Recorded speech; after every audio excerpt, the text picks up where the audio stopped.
The rich industrialist from the north was horrified to find the southern fisherman lying lazily beside his boat, smoking a pipe.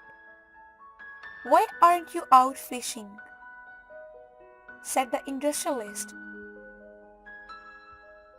"Because I have caught enough fish for the day," said the fisherman.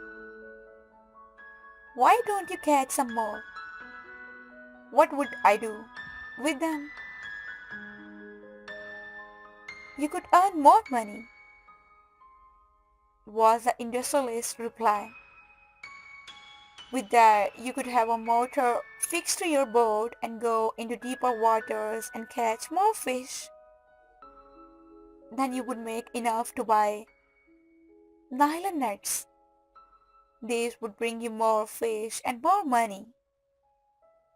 Soon you would have enough money to own two boats, maybe even a fleet of boats. Then you would be a rich man like me." "What would I do then?"